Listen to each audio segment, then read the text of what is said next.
Well, hello there, friends, and welcome to the Monday Show 51. I'm your host, Wes. With me, as always, my good friend Roots. Roots, it's the Monday Show 51. Are you ready, sir? Yeah, I'm ready, and we're on time. Actually, who was it that was saying in the chat that Spry Guy? We're getting onto a pattern of actually having the Monday show on the Monday, which is good. I That like that. So that's right. We've been doing Monday Show on Monday for what, a good solid 2 or 3 months now, right? yeah. We're back. We're back on schedule. We did it. Well, I'd hate to rain on everyone's parade, but I want to go ahead and put it out there now. Um, the last Monday of this month, the Monday before Labor Day, there is a possibility that I'll be working that night. So we may have to break the streak then. I won't know until that actual day. So everybody stay tuned to the Discord and watch the videos. But there's a possibility that the streak could be coming to an end, Roots. Yeah, well, if it's work related, it's okay. So. Yeah, well, I mean, they're giving us directly following that day. They're giving me like a week and a half off.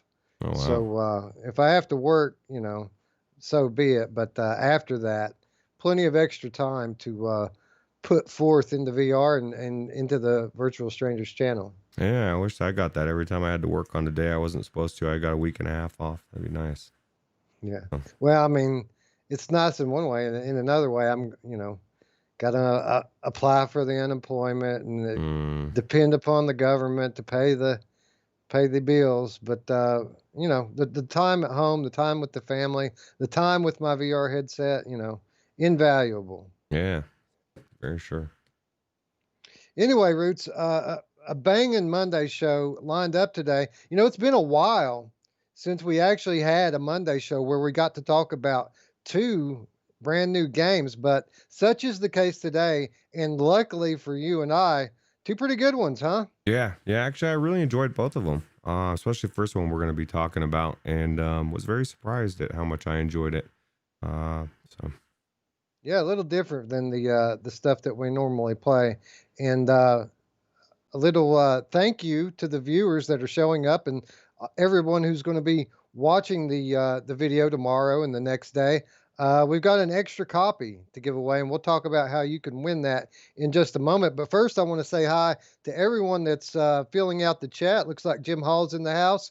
Hussein X, Dark Cat Studios. Thanks for showing up, guys. Alex VR, good to see you too, buddy. Slayblaze Recycled, Roy Schwartz, Ever Faithful, and Spry Guy. Way up, Spry Guy was in here like an hour ago. Really? Yeah, actually, it's funny. I went to reply to what he said, and he wasn't there, so he must have been there really early. Yeah, I know, right? Yeah, dedicated Virtual Stranger disciple. Yep. VR Spry Guy. Yeah, absolutely. Anyway, let's get down to it, and let's talk a little bit about Djinni and is it Thaco? I think it's Thacko. I've been calling it Thacko all week, but I think it's Djinni and Thaco Trial by Spire. And the reason why I know that it's Thacko is because you notice right away when you get into playing this game that there's commentary. And I mean full on sports broadcast style commentary from a couple of narrators. And they say it's Thacko, so it must be. Yeah, well, unless they're wrong on the enunciation. But yeah, it was definitely. I was different with the commentators, right? That was pretty cool. Yeah, I expected some humor going into this game. We covered it a couple of times leading up to the launch. And I saw that, of course, Lloyd Kaufman of Tromaville fame was going to be associated with the game, which tells me that there's going to be a lot of humor in it, right? Yeah. Well, coming into this last week, as I was getting ready to try it out for myself, I decided to take a peek on Steam and read through some of the reviews. Not many reviews on there, but all glowing, and they all said the same thing. And they all said that this game's hilarious and, very much the truth. Those commentators had me cracking up more than once. Yeah, Alex VR says Thacko's a nut on Twitter. I saw that he sent you a tweet, and it was pretty funny, right? Yeah, Thacko. Here, there I go again with the Thacko. Thacko always comes through with the toilet humor, and it's amusing to say the least. Yeah.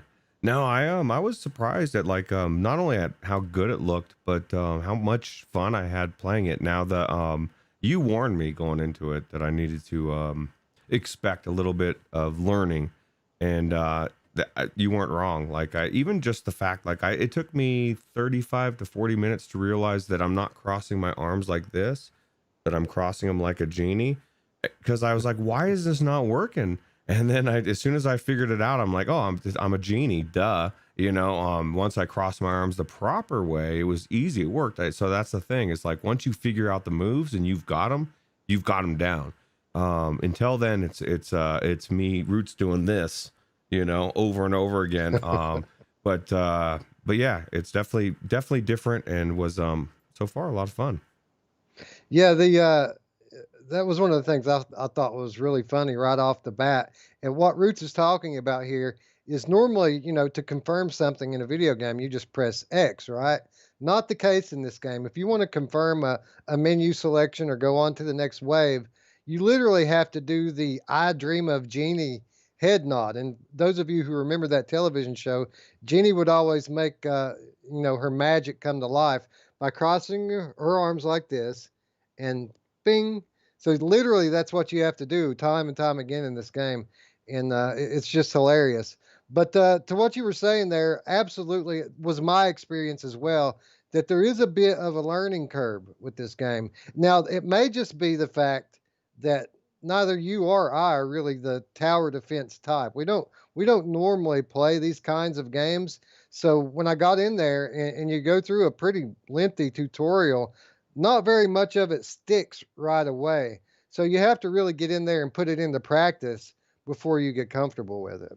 Yeah, it definitely takes a little bit of bit of practice and time, but what didn't take time for me was the towers. Like for some reason, all that clicked for me, and it was very everything made sense. It was so cool once I figured out like I got the slow down time one.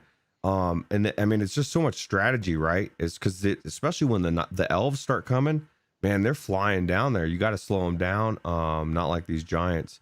But each one of them have a different ability, and I don't know. Did you figure out how to get through the gnome's dome, protective dome, or the dwarf?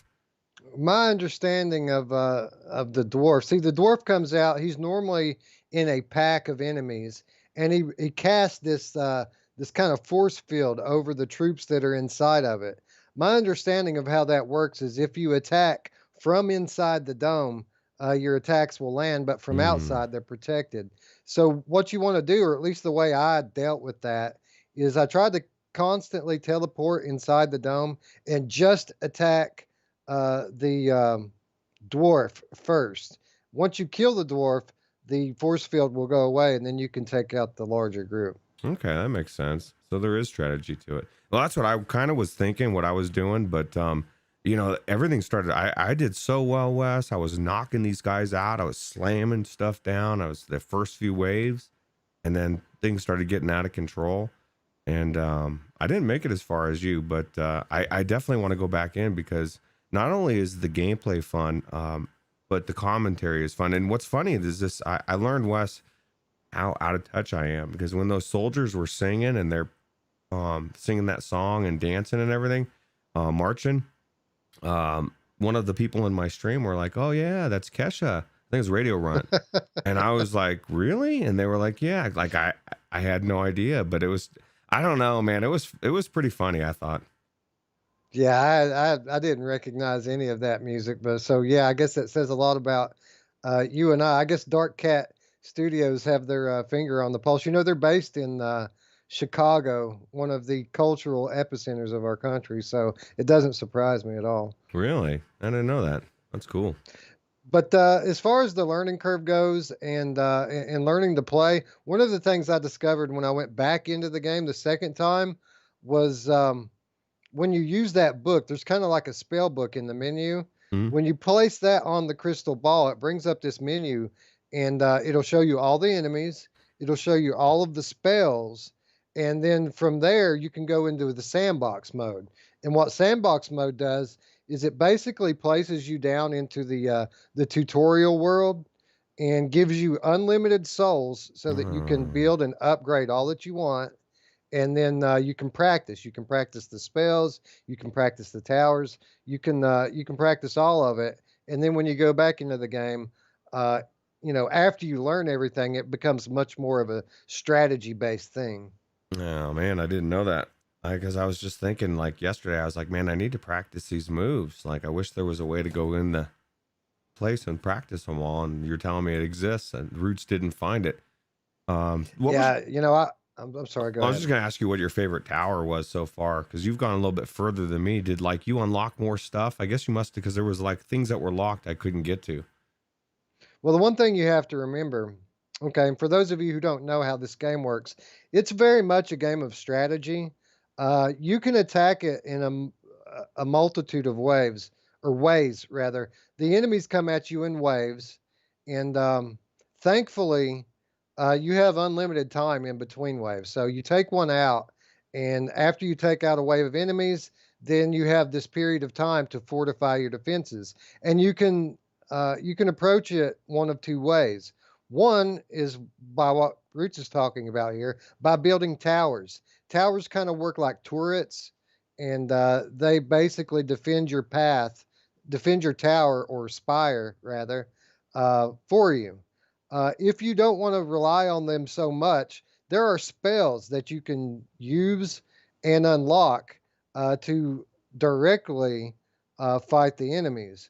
The best way that I've found to go about it is to mix it up, but I relied more on the towers than Mm. using the spells, because even to use the spells, you have to build a mage tower. So you just start with the basic ground pound spell. From there, to unlock those other spells that they show you in the tutorial, you have to build up your mage tower to unlock them. If I had to pick a favorite, it would probably be the one with the stone catapults. It does a little bit more damage and does it across an area. But to be quite honest, if you want to progress in the game, you really have to use all the different kinds of towers at your disposal and think about how you're placing them. So I would start with the arrow tower first because it costs less. So I would normally put that up toward the front. Then the middle of the tracks I would fortify with the catapults.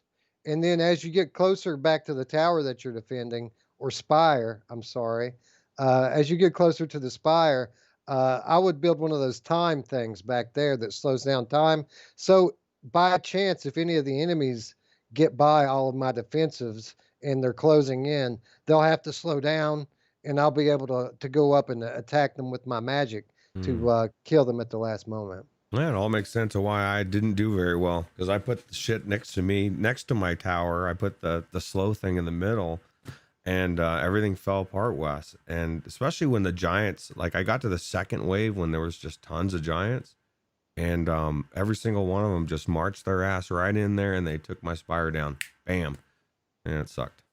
But Well, the way I dealt with those guys, because they're kind of slow. The way I dealt with those that guys is by building my mage tower up to the level 2, mm, and then when you do that, your ground pound becomes twice as powerful. So as slow as those guys were, I would build the mage tower up, charge my gauntlets, then I would start the wave, and then I would go right up to the castle doors. And from the time they come out to the time that they fell dead, I would just be pounding them the whole time. see, man, I thought the second tower on the mage was a scam. I was like, I don't need more mana, but I didn't read it closely enough, Wes, because apparently, because I was wondering why I can't use the other moves, man. I'm like, I was so confused. Now you just opened my eyes to, I did it wrong, man. I did everything wrong, and now next time I go in, Roots is just gonna cream this army. But yeah, no, that speaking of those commentators, man, they seem to be biased against us, right? Like they're all for One the of the them. soldiers, right? One of them, but after you get going a little bit and you start creaming the King Crambone's forces, the other one starts to kind of turn towards your side, or at least it seems that way. Yeah. Nah, everything about this game I think was amazing. It was definitely really fun. I'm not even a tower defense type of person, but everything just brought it together, I guess. Yeah, So I'll agree with that. The tower defense, not my thing, not something that I play a lot. I kind of liked Ancient Emulator a little bit way back in the day on PlayStation, but really not something that I got into. But there's a couple of things here that really set this title apart from your basic tower defense game. And like we said, one of them is the humor, absolutely hilarious. But in addition to that, it is the spell casting, right? It's all gesture based, kind of like the Wizard's Dark Times. Um, of course, the strategy elements there. Like I said, you have to build up the Mage Tower to unlock the spells, but there's a lot of different spells to unlock, um, the choice is up to you. How you decide to progress your tower uh, will also decide which spells unlock for you. But luckily for me, I relied heavily upon the attack towers. I didn't really use a lot of the different spells. Honestly, I used the ground pound because it was powerful, and I used the Vesper beam because it had some really good range, and you can fire at those guys from a long distance, and that's helpful for, like, say, the elves because they're so fast. You can't really keep up with them, but if you have that Vesper beam unlocked, you can shoot them from like a mile away. yeah, that thing was badass in the tutorial. Dark Cat Studio says the announcers have a behavior tree and their attitudes evolve over time with the story. That's pretty cool, right? Yeah, that's awesome, and it's really indicative of what I found uh, in a lot of the aspects of the game. Um, I really do hope you go back into it and give it another shot because what I found is as you progress in the game, it improves. The game gets better as you go. The maps expand. The early maps are very narrow. You can't move around a whole lot, but the later you get, the path widens. They become more visually impressive, and your sense of presence really grows as you go along. Oh, I'm definitely going to go back in just because it's fun and I want to see more of the story. So Now, something that I'd like to point out, because obviously, it's a very specialized thing, right? The tower defense crowd isn't quite as big as, say, like your first person shooters or any of these type of games. So maybe you're a little skeptical, but the good thing is there's a free demo. Anybody can go play this game right now, absolutely free of charge on Steam. Just search for Djinni Thaco Trial by Spire, and you'll see that the free demo has its own landing page. You can go in there and download that demo right now. cool. And you can actually win a copy from us because they were nice enough to give us an extra copy. That is true. We do have an extra key to give away, and you guys know the drill. You know what we do when we have things to give away on this channel. There's a two-step process to enter the giveaway. All you have to do is scroll down to the comments down below, leave a comment saying that you would like to enter the Djinni and Thacko giveaway, and then subscribe. As long as you're subscribed and you leave a comment, we will enter your name in the drawing, and you can come back here 1 week from the day on next week's Monday show, and we will award the winner in real time. I like how those giants look like they're just kind of like strutting down there. They're just like all badass, right? They're just like that. I don't know, just like the way they look and everything. The scale of this game too looks really cool, right? Yeah, that was one of the things that really stuck out to me, especially in like as you progress. It's one of those things we always talk about on this channel is how developers are able to use scale in a ways that affect VR players that just isn't the case when you're talking about traditional games. And this is very much the case in this game because you're a giant, right? So everything's kind of miniaturized like moss or something. But the maps generally tend to be wide open areas. So not only do you have the little, characters running around in front of you and the very detailed castle and towers, but you can look around at the larger surrounding areas. And I mean, there's houses and trees and forests and mountains, and it all looks really good. It's all layered, kind of like it kind of reminds me of Ghost Giant. You know how when you look around in the backgrounds on Ghost Giant, how it's very layered and Mhm. that makes the 3D pop out. A lot of that going on here in this game. Yeah. Yeah, it definitely looks really good. Ray Delator concurs. He says the game looks pretty good. You should try out the demo, Ray. It's free on Steam right now, and maybe even Viveport as well, if I'm not mistaken. Yeah, I'm not sure about Viveport as far as what they've got going on over there as far as the demo goes, but yeah, it's definitely worth checking out. Another thing I want to talk about with this game is the boss battles, because the way the boss battles have gone with this is you're not really just facing a boss per se, but they'll have this highly touted champion to come out with each level, and he'll bring his troops with him, right? It's not just the champion. There'll be another squad, just like every wave prior to that. And you don't necessarily need to defeat the champion. All you're doing is making sure that your tower stays standing. So I have actually yet to defeat any of the champions, but I continue to progress through the game because one, I keep my tower, in tip-top shape between waves, and two, I defeat all the minions. So the Mm. champion can just run on by, and generally my tower can take the hit from that guy. As long as I kill all the minions, I'm able to progress. Yeah, I never healed my tower, Wes.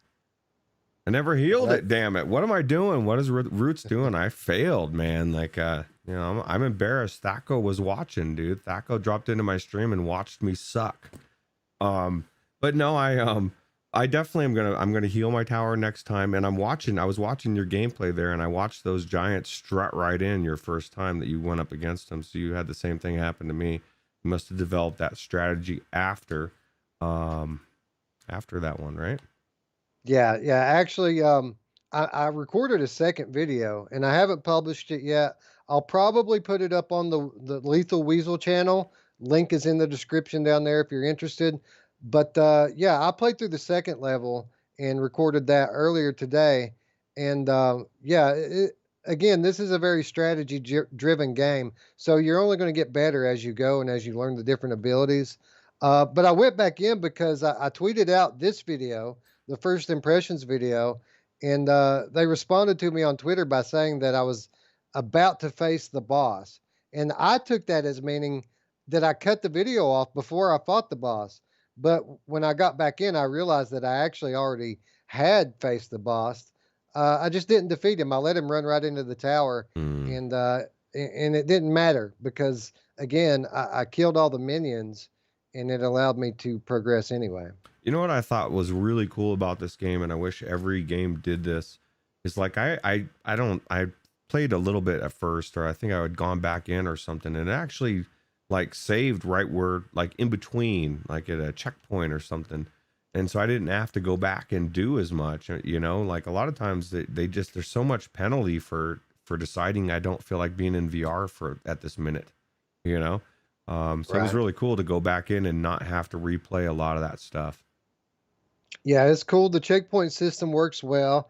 And again, one of the things that I really appreciated the most about this game was the fact that it does allow you as much time as you need in between waves. Because I was really afraid going into this. There's this lengthy tutorial. They're showing you a million different things in the tutorial.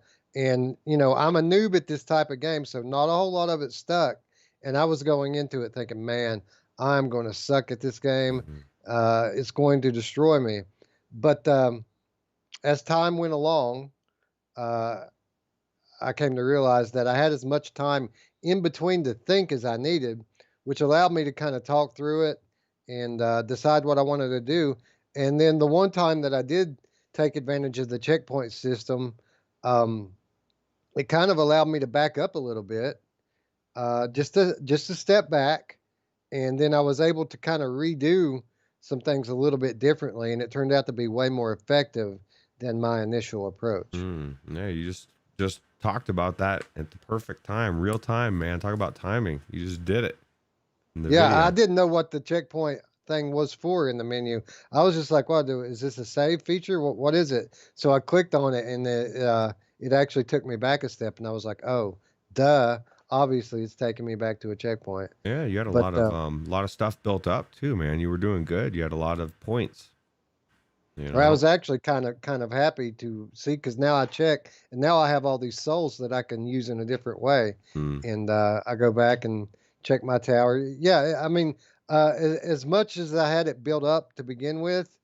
I was kind of glad to have the second chance to redo it. Yeah. So it wasn't that big of a loss taking that step back. Now, when I was playing it, when I was streaming, Radio Rump was right there with me because he's also one of those people that are always there, right? Because he's such a good fan. Right. Um, and he was telling me it was too much. Like everything was too much going on. And at that moment, I was like, yeah, there's too much, dude. But it's too much at once. It's once you learn it, it's not too much. There's not that much to it. You know what I mean? The tower is really, once you figure that out, that is super easy. And then the few spells, it's just about remembering them, right? But it's because the lengthy tutorial, it just makes you feel a little overwhelmed at first. But it's really not Absolutely. that much. Yeah, absolutely. I felt exactly the same way.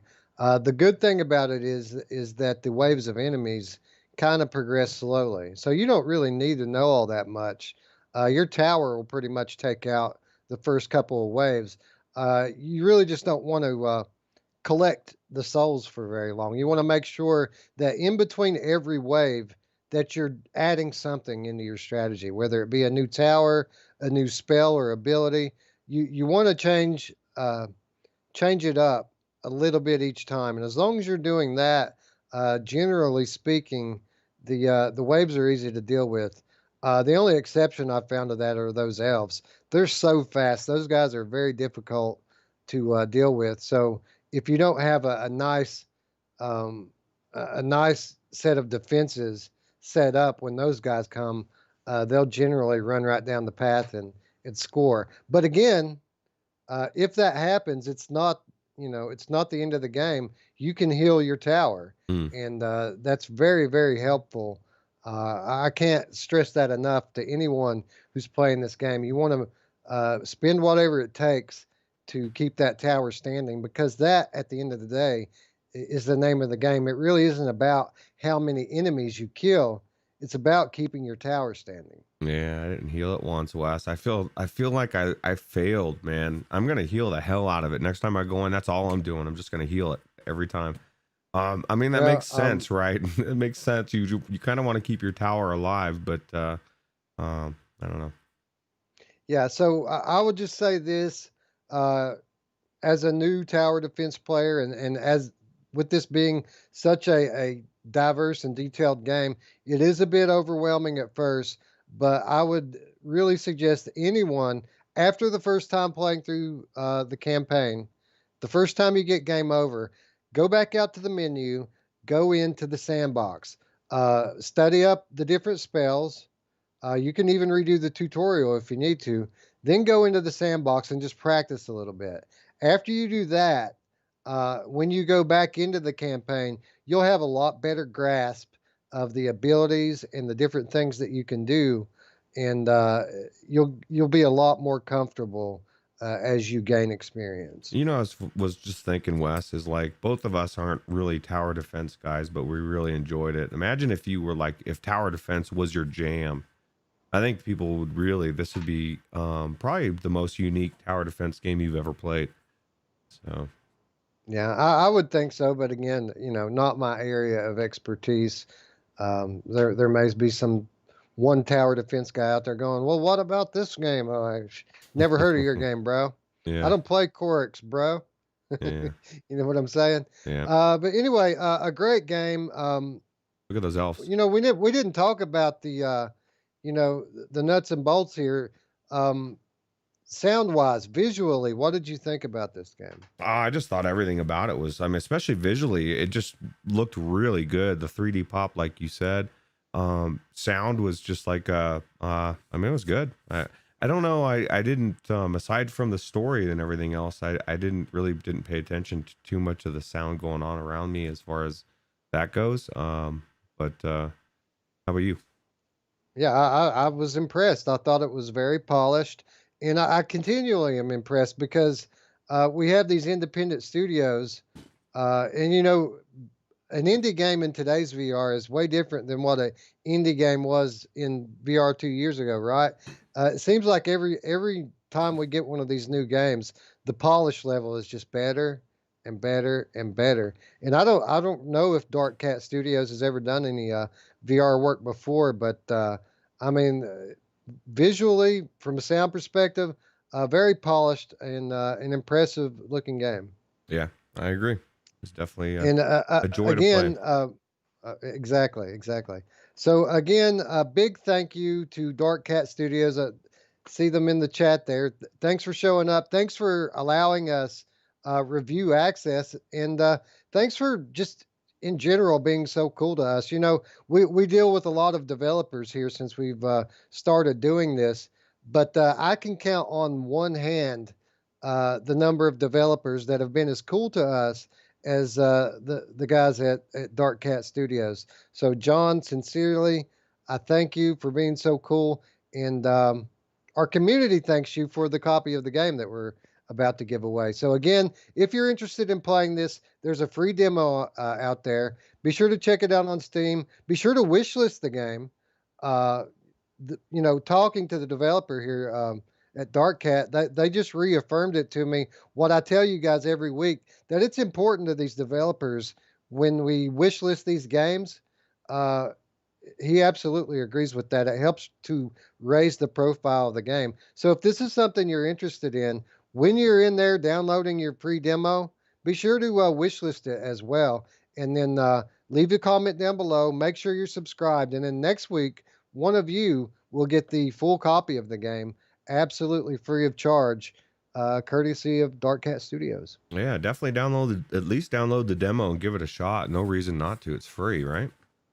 Absolutely, absolutely. Free's free. We say it every week when we do the free stuff and killer deals segment on Sunday show.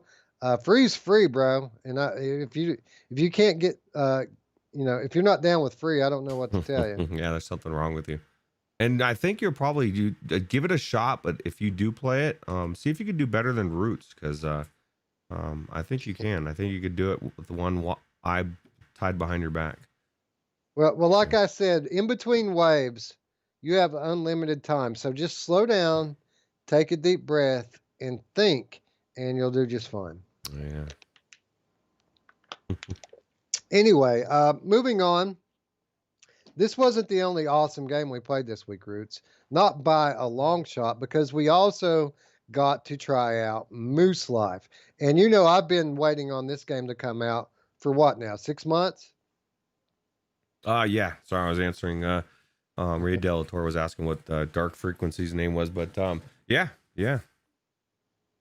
But anyway, for those of you who don't know, Moose Life is the latest title from Llamasoft, Jeff Minter. And for those of you who don't know who that is the developer that brought us one of my favorite VR games, Polybius. And Roots, as you well know, and as anyone who watches our channel knows, there aren't a whole lot of weeks that go by that I don't mention Polybius in some capacity, right? Yeah, as a matter of fact, we were talking about that when we were playing some games the other night. I was trying to remember the damn name of it, and I for some reason, couldn't remember Polybius, but everybody knew what game we were talking about, because we were talking about Moose Life and just how crazy that game is. Because Polybius is known for, at least for me, is just trying to control the uncontrollable, right? It's just out of control. Things are flying. There's just a million things coming at your face. It's just really cool. You know who likes a million things coming at their face, Roots? My mom! Anyway, Polybius, yeah, absolutely has been one of my favorite VR games from the very start of my time in VR.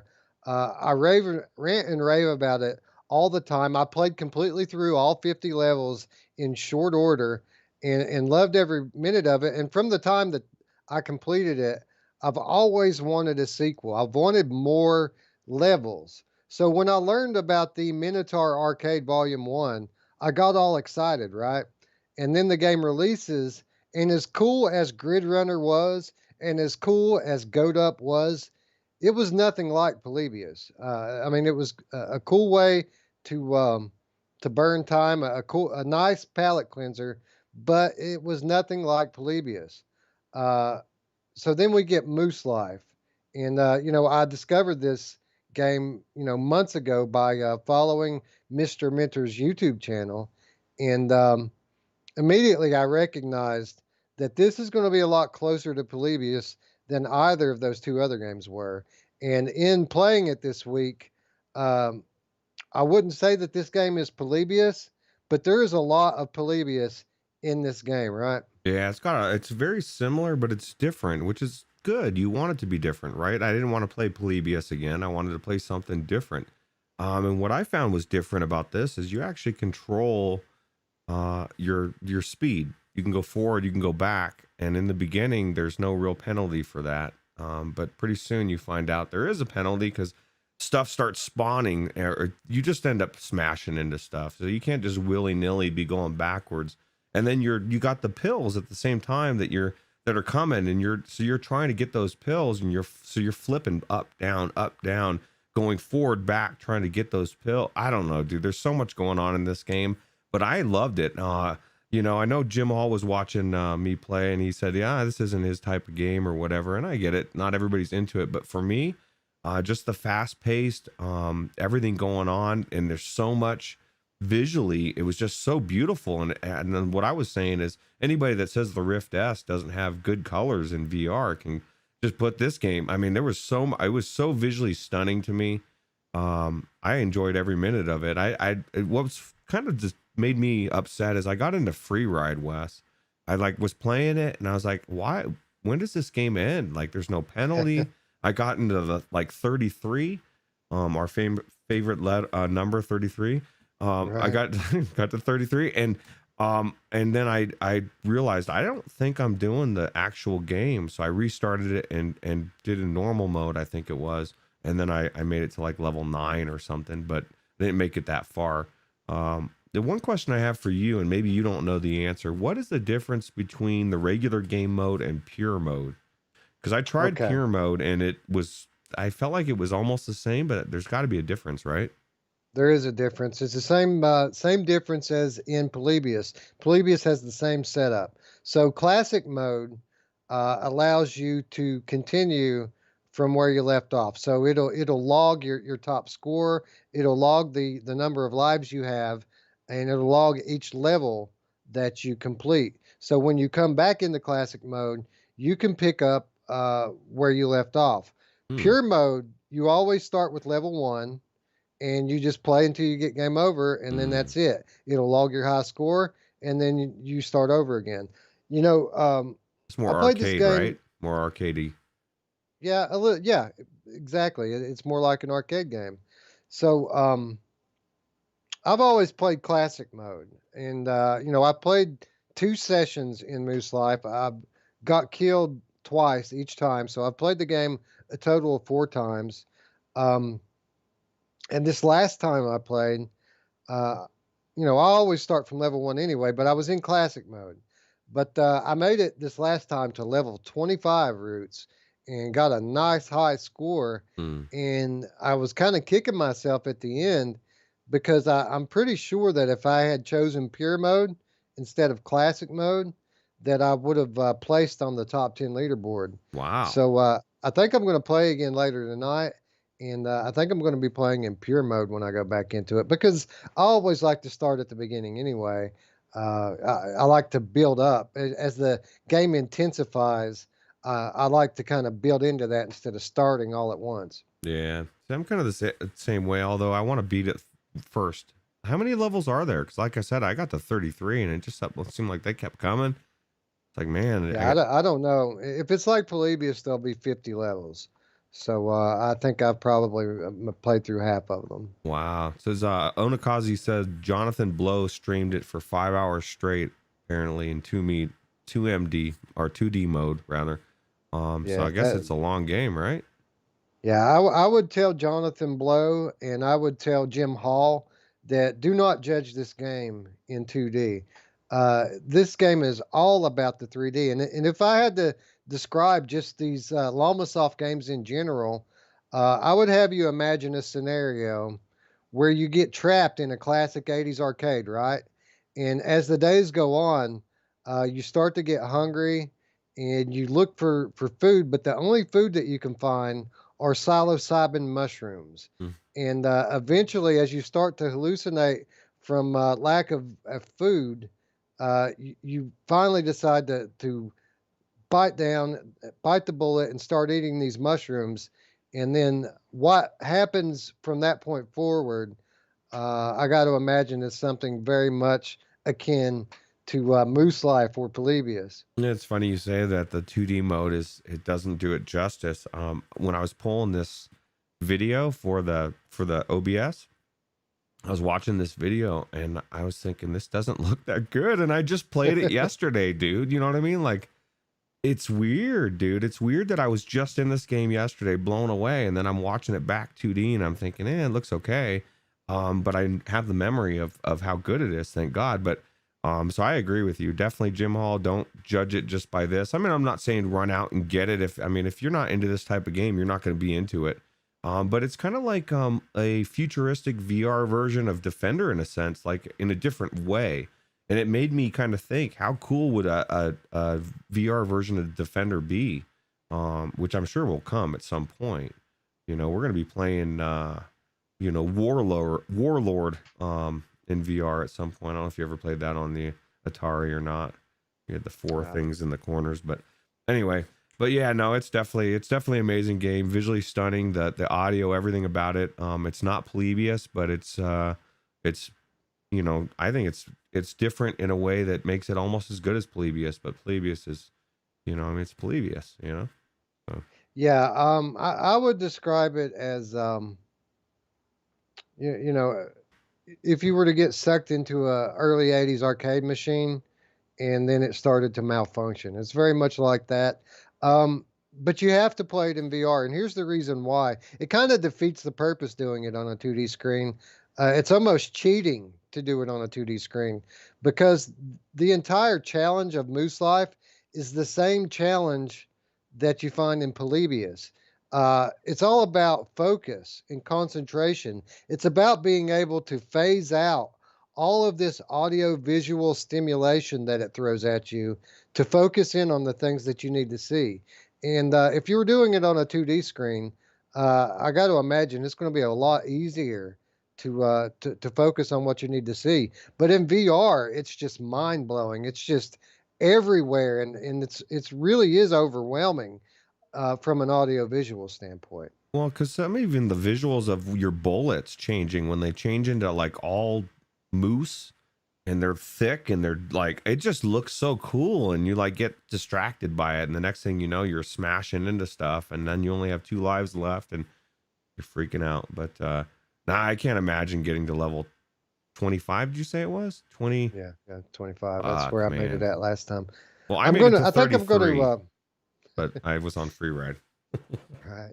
So I think what I'm going to do, I'm going to do a video. I'm going to play it tonight, and I'll record it.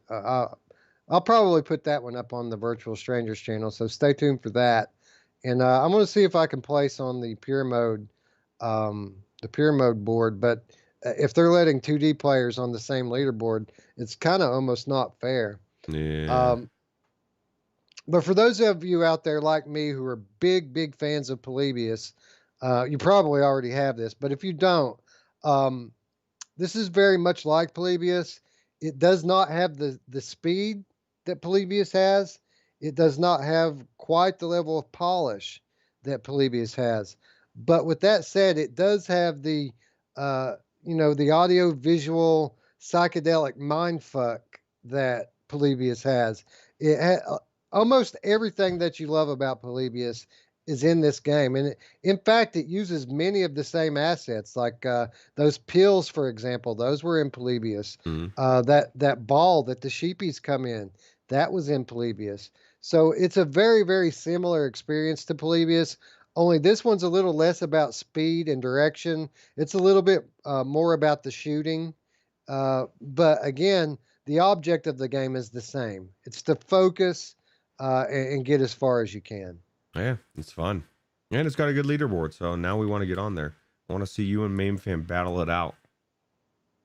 Well, watch it. I'm going to choke now that I'm touting my how good I am at it on my 4th time playing it. I'm going to get in here and record it and like die on level 3. Yeah, I don't think that recording ever makes it to air. Yeah, we'll cut out the million times I die in between, right? Yeah, absolutely. Anyway, but Moose Life, an instant must buy for me. It's only $7, Roots. Isn't that nuts that this game is $7? Yeah, that was my deciding factor. I mean, because we talked about it, and you talked about getting a copy from it, but you wanted to support Jeff Minter, and I said, I'm going to do the same thing. And when I heard it was out, I went to check and see if I could afford to get it. I was like, oh shit, $7, I can do that. And so I just picked it up. I was expecting it to be like 12.49 was what I was expecting, but I was forgetting that the Polybius was actually more expensive on the PlayStation store.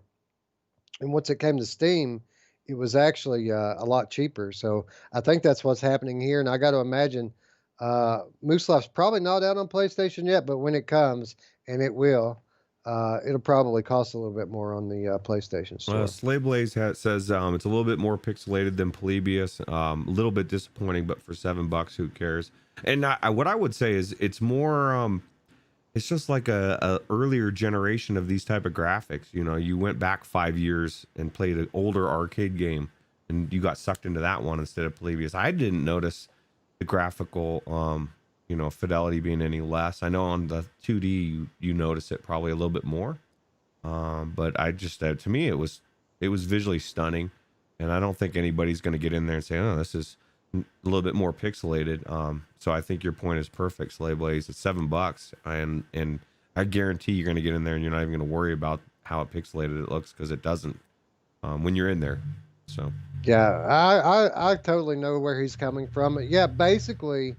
The speed and the look of it are the only two things that are really separating it from Polybius for me. Polybius obviously a little more polished audio and visually. But when I say audio, I don't really even mean sound effects. This game here probably has a little bit better sound effects than even Polybius had. But when I talk about sound on Polybius, I'm talking about the music. The soundtrack was just bumping on Polybius. And graphically, I would say that this game, Moose Life, is more along the lines of like an Atari 2600 level of graphics, whereas Polybius would be more like an Atari 7800. So, not a big difference, but there is a difference. But again, for those of you who have never played this game and you're hearing me say this, you're like, what? Trust me, it makes all the difference in the world experiencing this from inside the headset. You don't need the most resolute graphics in the world when you have such a heavy 3D effect coming at you and all these particles flying in all directions at all the time. It really is impressive. Again, almost everything I loved about Polybius is present in this game, and I'm eternally grateful that we have this now, because honestly, this is what I wanted from the Minotaur arcade, and now we have it. Yeah. Well, and Mamefan says Polybius is now $6.99 on Steam, or not Steam. I guess he didn't say specifically, but $6.99 now. So for $14, you can own both of these if you don't own Polybius, and if you don't own Polybius already, I question your soul. And how dare you? I just don't. How dare you? So yeah, absolutely, 100% recommend both Polybius and Moose Life. If you have Polybius and don't have Moose Life, yeah, I mean, get it today. Pretty much everything that you liked about Polybius is in this one as well. And yeah, man, have fun. Have a nice trippy time with it, because this is probably Moose Life and Polybius are probably number 1 and 2 on my trippy games list of all time. Yeah, it's your going to Colorado favorite games list, right? Right. Exactly. It's one of those games that make me wish that I lived somewhere like Colorado, you know? Yeah, absolutely. Anyway, two great games. Again, a great week for me because, sometimes the games don't live up. They absolutely did this week. And I had a lot of fun playing VR this week. I did too, and I can't wait to get to back to both of those games. Yeah, absolutely. Like immediately after the stream, Yeah, right? yeah. But anyway, that's going to bring us into this week's topic. And, it won't be the first time on the Monday show that we've talked about VR experiences that aren't exactly games. I was putting together the rundown for yesterday's show. And when I got it all, narrowed down, there was probably enough material to do a 3 hour show. And I didn't want to do a 3 hour show. I couldn't, had to work. So I noticed that quite a few of the topics that I had listed weren't games. They were things that kind of fell under the realm of art, entertainment, the type of things that we talk about on the Monday show all the time. So I thought that I would just trim those stories off and hold them for the appropriate forum, and that being the Monday show. And here we are, Roots. This is one of, what would you say? Maybe out of our 50 episodes, we've probably done 7 or 8 of these episodes that revolve around these types of experiences. Yeah, and my prediction is we're going to be doing more of them as time goes by, just because as the world gets weird and people are afraid to go outside and they're keeping us from going out and doing stuff. VR is actually getting pushed a lot more, and a lot of these venues, right? Like the ones that I never would have thought a year ago that we'd be seeing happen, and it's cool. Yeah, and these types of experiences are invaluable because not everybody's a gamer, right? And we want everybody to have something in VR. And I think it's very much the case that there is something for everybody in VR. And these are good examples of that. And these are all normally, this type of thing is a good uh, type of experience to put beginners in, right?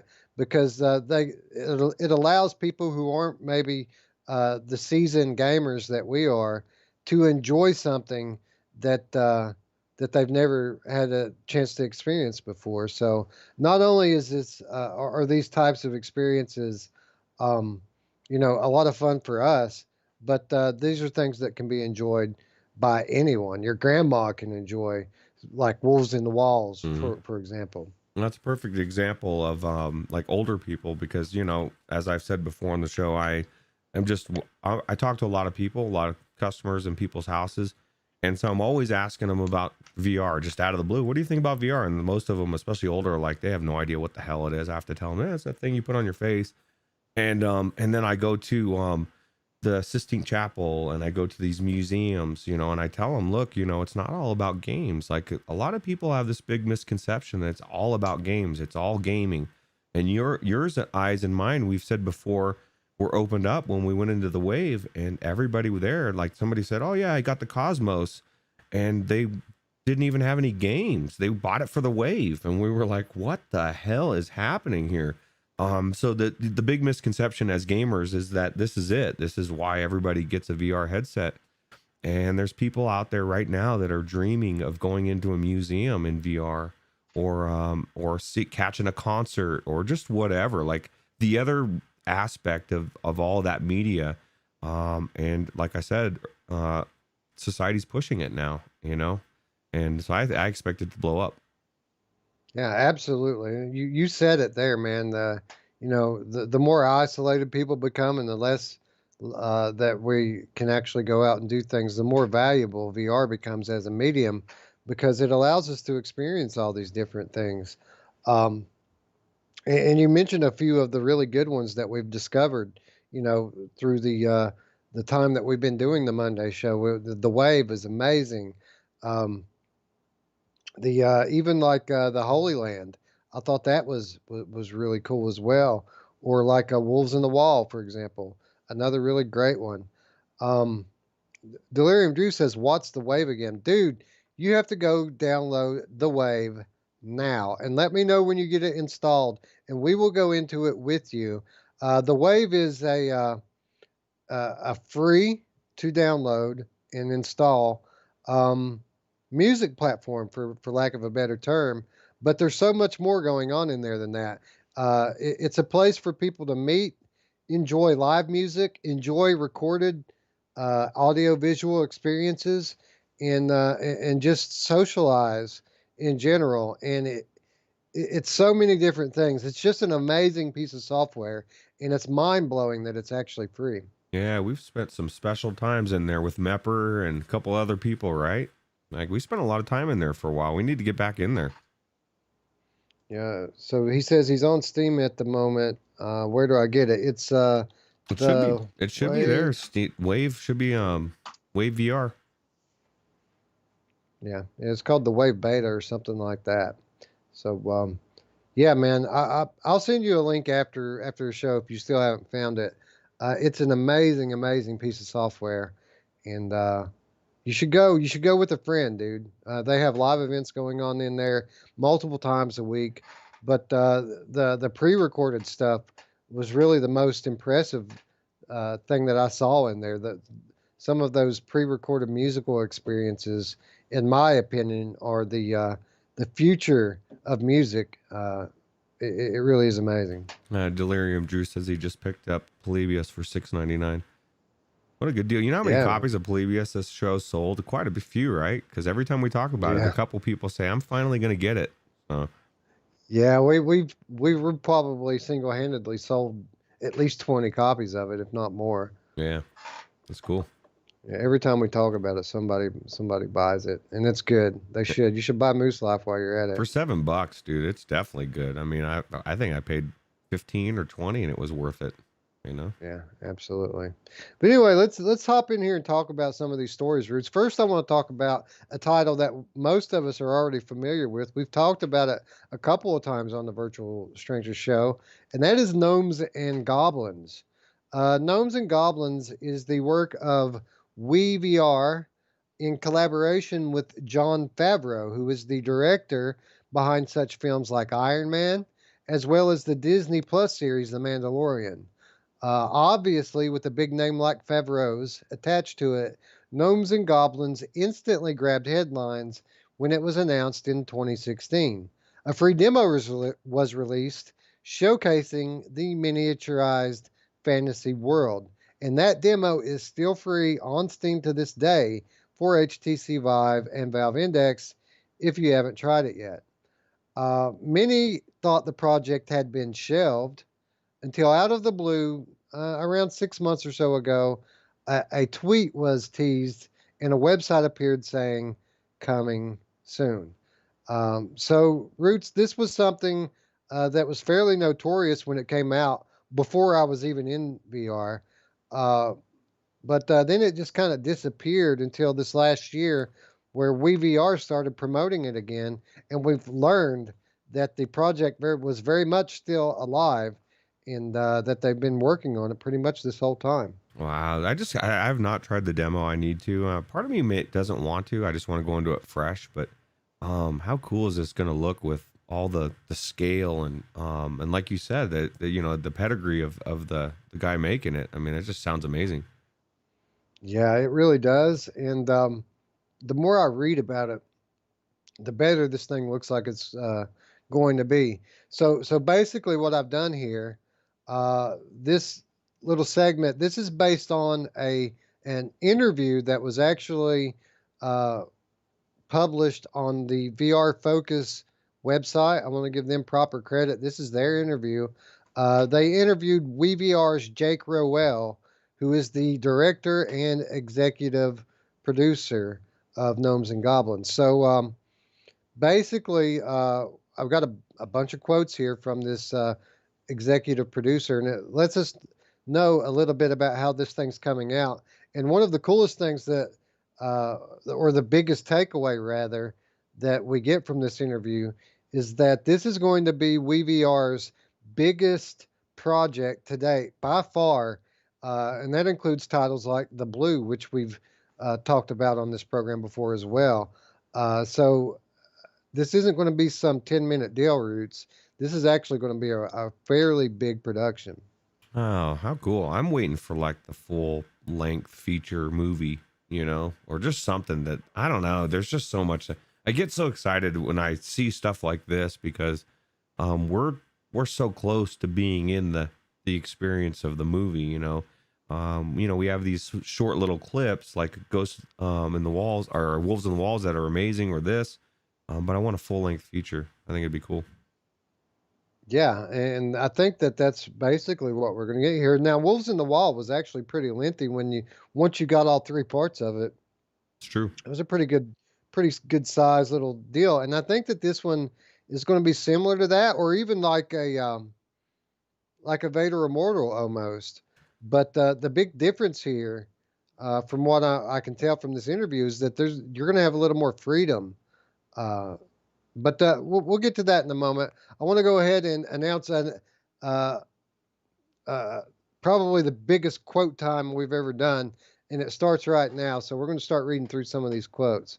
So as I mentioned, the game, they released a sample, a demo back in 2016, and they say, quote, "After that, we sat down and basically started a whole new project up, greenlighting a whole new adventure, and the idea was from the preview, which was a small room scale forest adventure, but our goal quickly became we want to do the entire forest." So what they're saying here is that demo, that actually isn't from the larger title. That was just something that they made as a kind of a demo to show what they had in mind.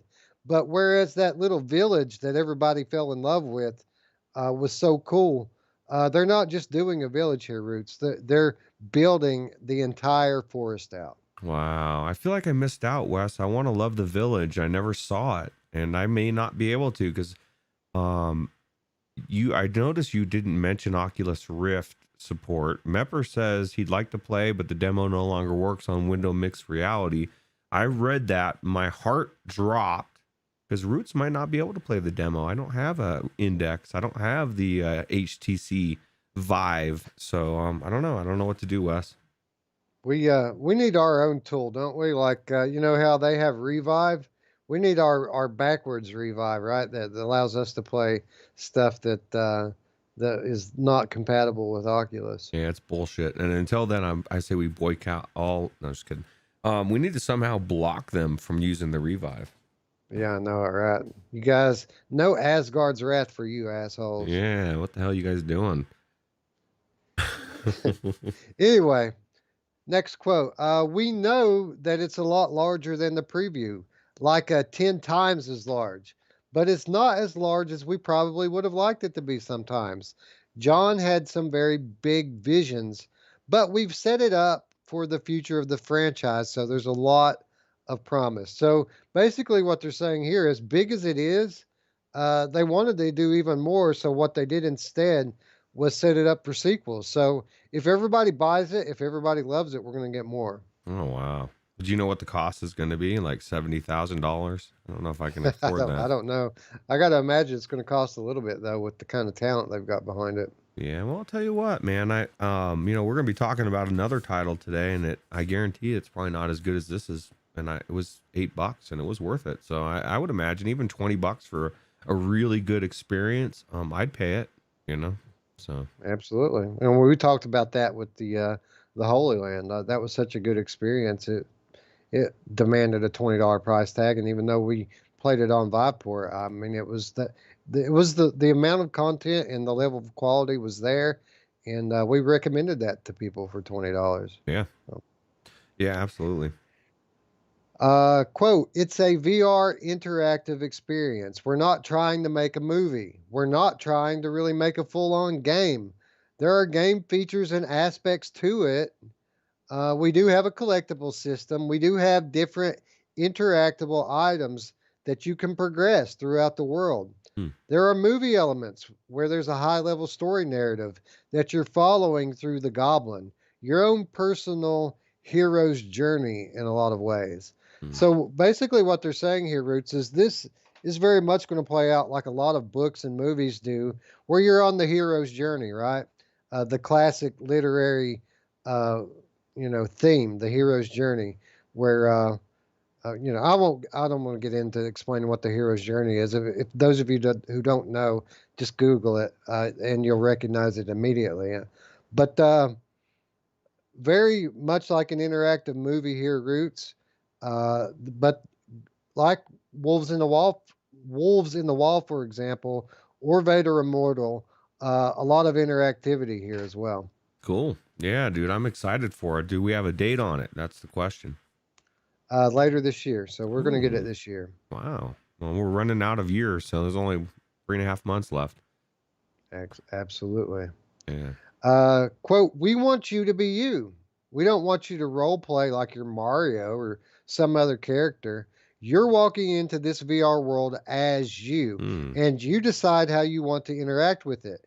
If you want to come in and just do the first base level stuff, you can do that, and it's really enjoyable, and you can do it for as long as you want to. But if you start to peel back the layers a little bit, there's a lot more to discover and find and see. Kind of like Alice in Wonderland. The deeper down the rabbit hole you go, and that's by design in the space. So you have a layered cake going on between an arc of a story, which is your hero's journey, and then as you poke into the world, you have a lot more agency. You realize there are a lot more things to do and see. So this is where I say that it differs from something like Wolves in the Wall or even Vader Immortal Roots. Basically, they're putting you in this large forest world that they've built, fully inhabited by these gnomes and goblins, and you can progress in the story, but at your own pace because they've hidden things under every rock, inside every tree. There's another little thing going on that you can interact with, and there's as much content here as you want. Wow, that's crazy. As you're saying that, I picture Roots playing it side by side with Wes, and I'm like finishing it, and you're still in the second part because you like have looked under every single rock, and you've like, because you spend so much time studying everything and checking everything out, and I just rush through it. But that's cool because everybody can play it at their pace, right? Yeah, I absolutely can see that. I could see like me, barely progressed through the first level of it, and I've got 10 hours in the game, just totally, raving and ranting about how great it is and how much depth it has. But then we have somebody like Mamefan in the Discord saying, I finished this thing in 20 minutes. It totally sucked. 20 minutes. Yeah. I'll tell you what, that's probably how fast he could blow through it too. And he'll do it well. He'll finish it well. So yeah, absolutely. But anyway, Gnomes and Goblins, again, WeVR's biggest production. So there's still going to be lots more to learn about ahead of the expected launch later this year. So later this year, Gnomes and Goblins finally, after 4 friggin' years in development, Roots, it's good. We're going to get this thing. Yeah, well, it is. It's kind of like, what was that? As for some reason drawing a blank on Golem. Yeah. It's like, we want the good game. We want the phenomenal game, but nobody wants to wait the time. And all the best games out there, whether it be GTA 5 or whatever, Red Dead Redemption 2 or whatever. And I'm not saying these are that level, but like they take time. It takes time to make a good game or experience. And thank God we're at the end of that 4-year period and we're not just hearing about it now and they're coming out 2025, Yeah, absolutely. I mean, it's a common thing in like AAA development for games to take 2, 3, or even 4 years to come out. So I got to imagine with Jon Favreau's name attached to this, with him being very hands-on in implementing what his vision is for it, I've got to imagine we're going to have a highly polished narrative adventure here. Again, with many different layers and life in every little crack and crevice of this world. Yeah, now let me ask you this. Do you think it'll come out on Quest? Because I know there's already people, just me mentioning that name, Quest, they're thinking, oh, dude, it's dumbed down. It's dumbed down, bro. And I don't know, but we haven't even found out if it's out yet or not for it. We've had some very visually good-looking experiences come to Quest. So when you talk about gameplay, Yes, I mean, when you talk about running a game, that's a little bit more demanding, and it does take away from the visuals a little bit. But when you talk about like these types of experiences, we've had some very good ones come to Quest, like Gloomy Eyes, like The Line. I mean, there's a lot of good ones that you can experience on Quest. Cool. This one just looks amazing, dude. The detail. I can't wait to play it or Yeah, experience it, rather. absolutely. I absolutely can concur. This thing looks it looks great, and I'll be checking it out day one. Alex VR says it looks lovely. Now, Alex, let me ask you this: does it look charming? Looks a little charming to me. It is kind of charming, I'll give Yeah. you that. Yeah. So it might be on Quest. A lot of the charming things end up coming to Quest, don't they? Yeah, it's no brainer. Anyway, let's move on to another story, and it's interesting, Roots, with this next one, Battle Scar. Uh, I, I added this into the lineup before I really even knew what it was. I saw the headline, Battle Scar, awesome VR movie coming to Steam VR soon, and that's all I needed to know. It was only after I started taking notes on it that I recognized what this was. Roots, I've seen this. I've watched it in its entirety already. Really?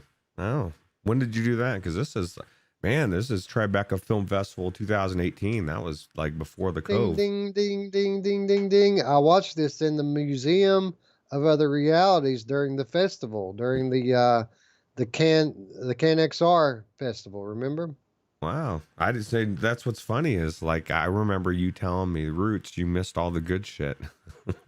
Yeah, and this Oh was god. specifically one of the examples I remember giving you. I was like, dude, you didn't watch the one about the two girls that met in New York during the '70s punk scene, and that's what this is. Well, that's cool. No, I didn't. What was so frustrating about that is I didn't see any of the animated stuff.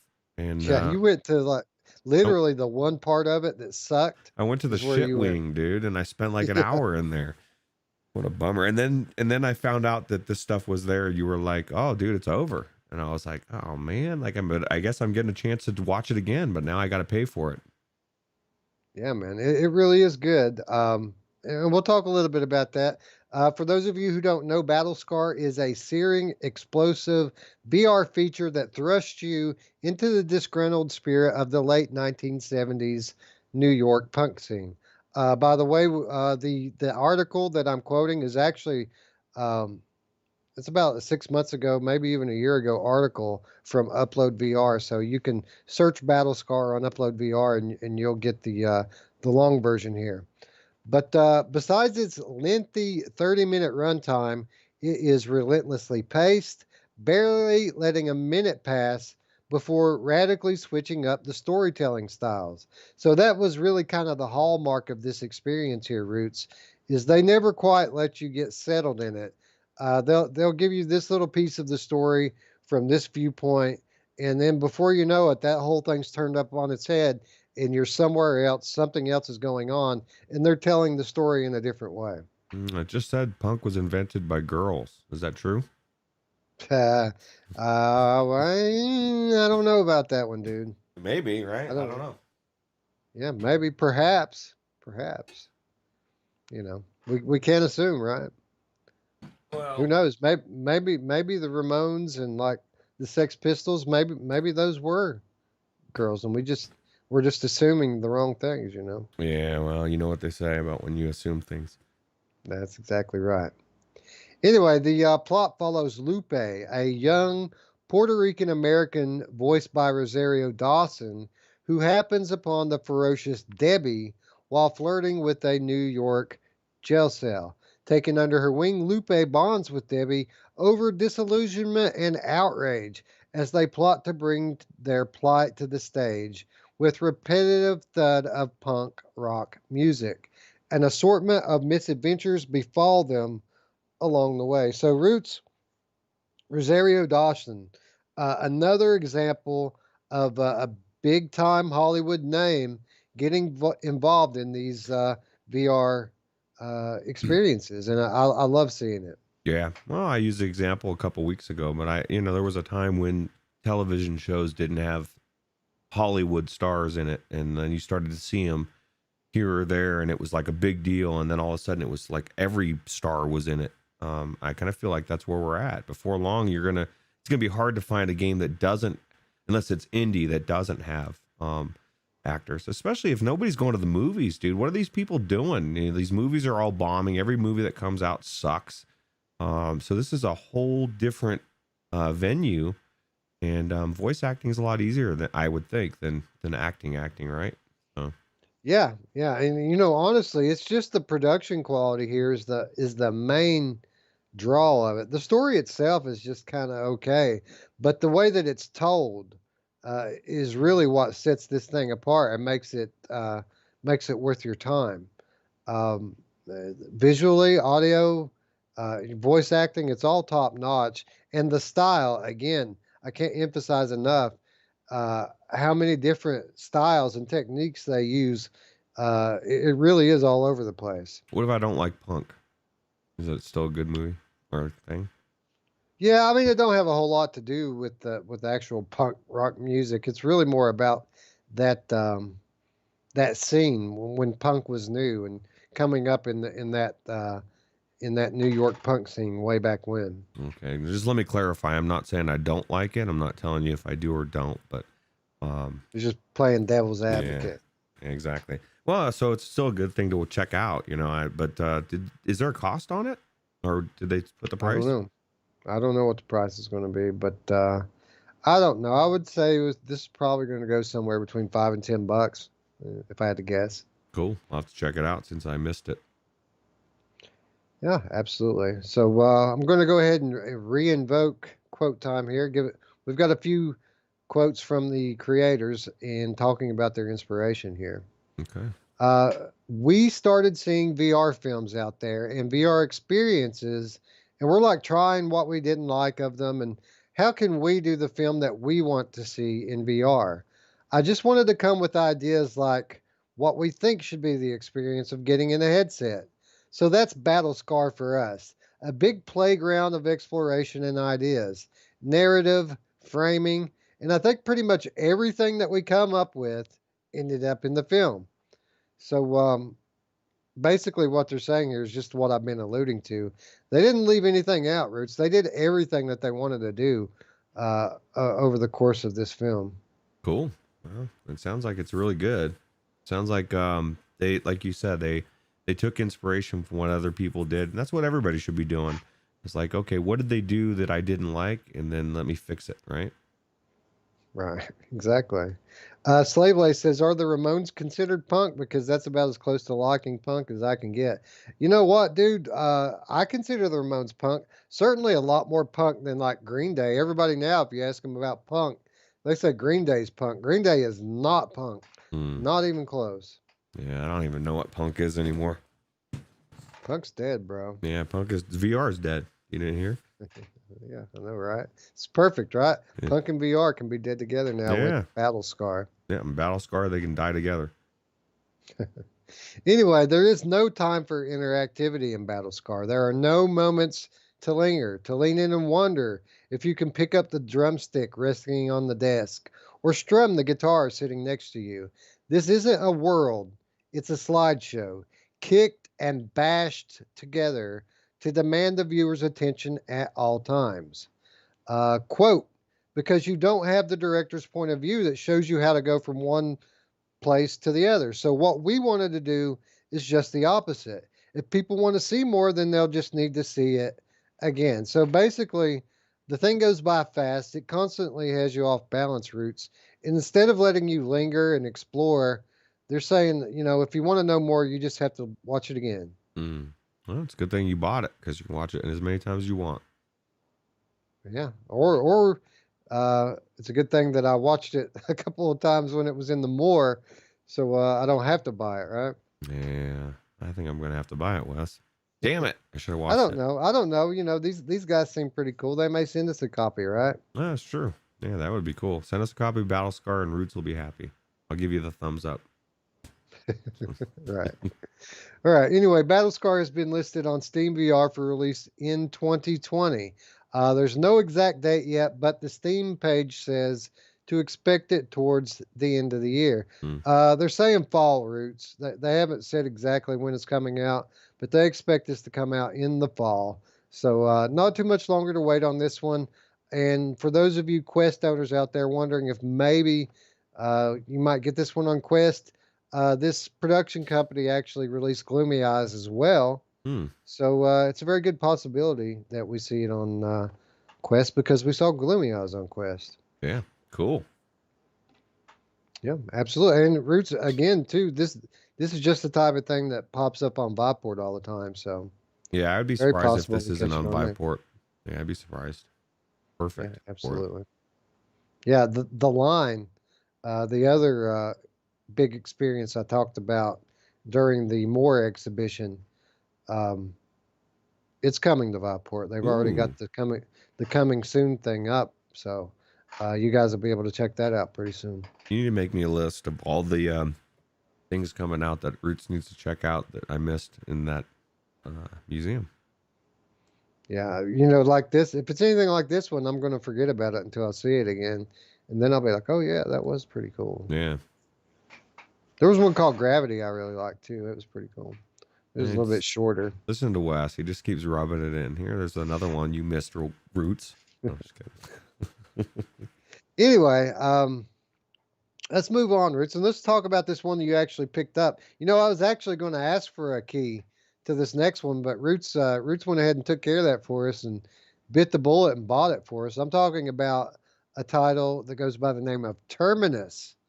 And what Terminus is, it's not a interactive experience or a video or a movie like the previous two items that we were talking about. This one is actually an art exhibition, Roots.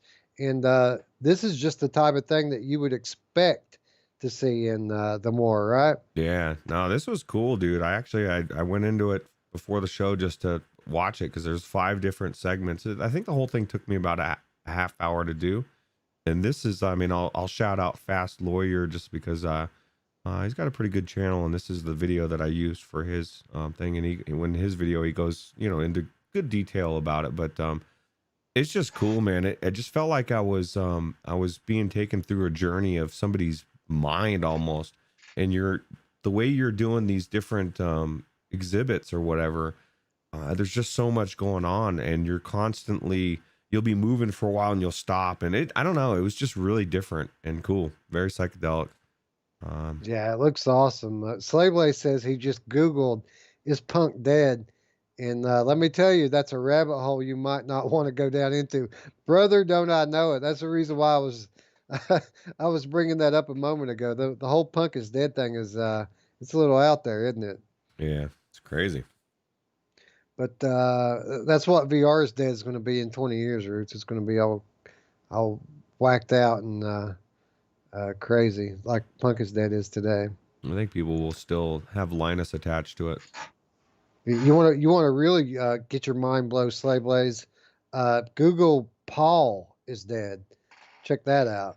But anyway, that one's for Dark Frequencies, right? Yeah, for sure.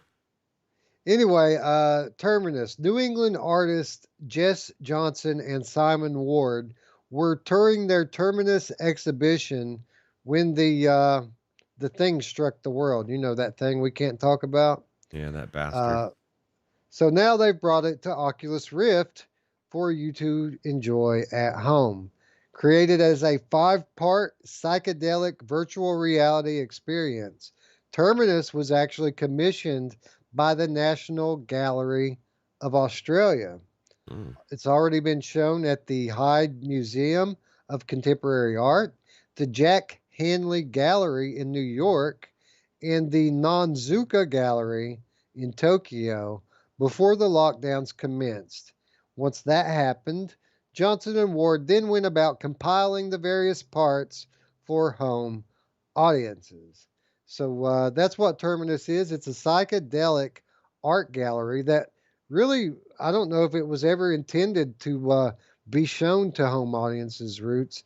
But once the world shut down, much to our luck, it was published on the Oculus Rift store. Yeah, I don't know if they're ever going to have any anything like they used to, where people put a sweaty headset on their face. I just don't foresee that happening in any near future. So this is perfect, man. These people got to they get to showcase it, and they're actually going to make money now instead of having these free loading people come check it out at these at these things, you know. I mean, dude, $8. They got $8 out of me. I thought it was really cool. It was definitely worth checking out if you like art and you just want to look at something that's just bizarre. Like, there's so much bizarre stuff going on in this thing, Wes, but it's so cool and it's just different than an actual like art work piece. Like, it's just cooler because it's in VR, I think. So Yeah, it's not a painting, it's a world, right? So it's something that you can actually go and visit, and it goes back to what we've said before. Anything that you experience, or at least many of the things that you experience in VR, even if they're not very good, you get the experience of being there, right? You get to go somewhere from the comfort of your chair. yeah, and this thing's pulling you through the world, and those worm things or whatever, they get up right in your grill. They're not social distancing, Wes, and you can actually bump them with your head and they move. It's pretty cool, actually. But no, I enjoyed it, man. And I was telling you, definitely check it out because each one of them is a little bit different. Like, even I think, is this the maze thing? Like, yeah, you're coming up on this maze and like see how it's all coming, then you go into it, and it's just different the way that they did this. I was pretty impressed. Yeah, absolutely. It's something that I'll probably check it out tonight, to be quite honest. But Terminus is presented as sort of a choose your own adventure. You journey through 5 trippy realms: Fleshhold Crossing, Unknown, Scum Engine, Gog and Magog, and Tumblewick. So 5 different realms for you to travel through. I think you said it lasts about a half an hour, Roots. Yeah, they're like, each one of them's like 6 minutes long or so.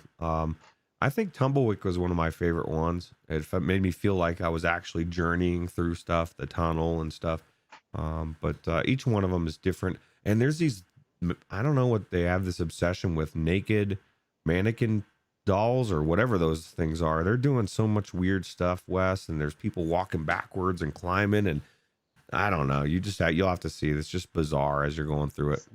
Sounds like my type of thing, dude. I love weird crap, and weird crap in VR is awesome. Yeah, and it's just very artistic. And like I said, this part here was really cool because it's like when you move your head, it's like a kaleidoscope, and however you move your head, where you look, see how it's doing. It's so trippy and so cool. This is another experience that I would say doesn't really translate into 2D. Right. But if you like art and you like this type of thing, it's definitely something worth checking out. It's only $8.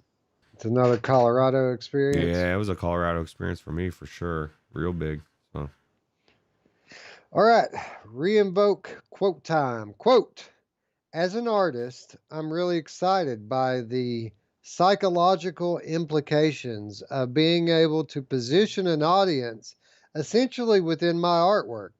I think VR is the most effective conduit from one brain to another that has ever existed.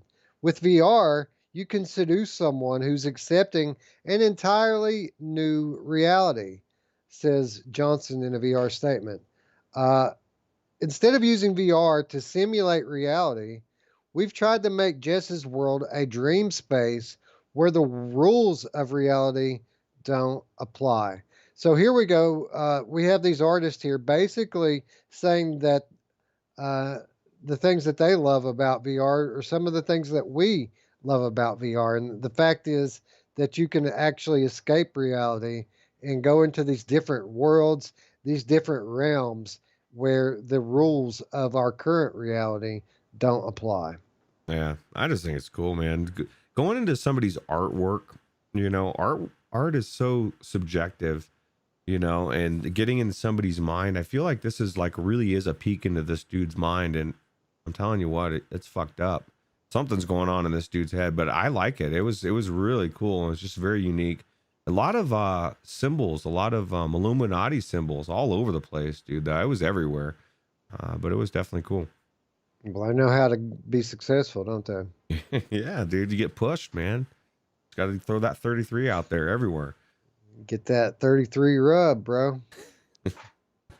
Anyway, Terminus available now via the Oculus store. $8. Go for it. Yeah, Scion just arrived, dude. You missed all the good stuff. What's up, Scion? Yes, Ion. You're late to the party, bro. You missed it. Doing a giveaway and everything today, dude. You're gonna have to watch it back. Yeah, for sure. It's a Anyway, crazy world for sure, Ray. He says it's a nightmare. You're in a crazy world with a bunch of nude dudes, and they're doing weird stuff too, man. They're like, I don't know, man. And there's some weird symbols in here, but I don't know. I enjoyed it. maybe we can all do it, and when I say do it, I mean like go into the experience. We can all experience this, and then contemplate it for a day or two, and then and then compare notes on what we think it really means. I want to hear what Mamefan here thinks of it. Mamefan, that's your challenge to play this. He's gonna say, "I beat it, bro. Yeah, he probably already did beat it. Beat it in 30 minutes." Yeah, well, so did I. You know who loves beating it, Roots? My mom! Oh man, she's busy today. Indeed. All right, one more item here I want to talk to before we adjourn. And, we were talking about the wave a moment ago. And when we first experienced the wave, I called it the future of music. And I very much believe that to be true. But, what the wave is known for isn't really what I was the most impressed about with it. The wave is known for these live events that happen multiple times a week where people get together. There's a live DJ. They show off this little light show, and it's really cool. But what really impressed me were the pre-recorded musical experiences, the audio-visual things that you can still experience with friends. They play on a loop all day, all night. But they're very highly polished and produced experiences. And that was what I was referring to when I said the future of music. But since then, we haven't seen any of those new. It's still the same 3 ones that are on there, even still. And we haven't seen anything else like it. Well, this week we learned of the Muse Simulation Theory VR. And what this is the rock band Muse, Roots. And they have collaborated with Stage Incorporated, who are the creators of the virtual entertainment app Stageverse. And they have announced that the band Muse will be bringing their 2019 Simulation Theory tour to virtual reality as a part of a new experience developed for mobile devices as well as VR. The Simulation Theory virtual experience is going to launch on iOS and Android devices this fall, and then it will launch for VR exclusively on Oculus Quest later this year.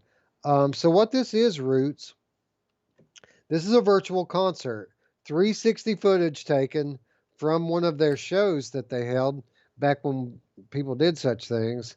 And it's going to be overlaid with digital effects that are created exclusively for the 3D space. So we're going to have the musical performance meeting the digital experience, and you can enjoy it all on demand with a friend, which is exactly what I want. Wow, that sounds really cool. Actually, that's something that I was thinking about this. Okay, remember Captain Neo with Michael Jackson, right? Like I want to see that in VR. Like this type of stuff tells me that that's possible. I mean, if they're going to take a 2019 concert and put it in VR, why couldn't they take Disney's Captain Neo or whatever it was called, or was it and put it in VR? I think stuff like that's coming, but this looks really cool. Yeah, the cool thing about it is that they've captured this concert with 360 cameras. I mean, it's not just like if you go to Oculus venues, for example, every Monday, you can go into Oculus venues on your Quest and watch a Metallica concert. They have Metallica Mondays every Monday, and they show it's pretty awesome. You go sit in a virtual crowd with other people, other Oculus Quest owners, and you watch on a flat screen, on a flat stage, a concert video. Where this differs is the concert footage was taken with 360 cameras, and then they're overlaying it with digital effects, like the experiences that we see inside the Wave. So I'm really curious to see what they've come up here with Roots, because I mean Muse isn't my favorite band, but they do have some stuff that I like, and that's a big difference from any of these other things that I've taken in. You know, the other things I've taken in have been music I really didn't care for, but I went in anyway because I just want to check out the event. Now this is something I can kind of dig. Yeah. Well, as soon as I can get the real music in there, right? That's what we need. Is Yeah. we need like our favorites. That'd be cool. Yeah, absolutely. But you know that's coming, right? It'll eventually happen. It takes pioneers like our John Legends, like the Muse. It takes these type of artists to pave the way for the others. Yeah, because they'll see it's successful even if they're not as popular, and like the Muse compared to say like a John Legend or whatever. And then the big ones will say, "Whoa, that's working. I want to do this." And then before long, we have everybody in it, right? Absolutely. Oh, The Muse event will be the first ever event held in the Stageverse app, which creates virtual event spaces powered by the company's proprietary engine.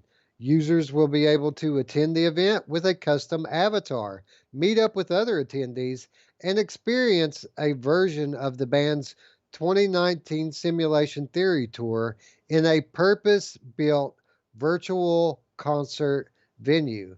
The event will use 360-degree footage captured last year's at the band's sold out Madrid show, combined with show visuals reimagined for a 3D space to create an all new virtual event.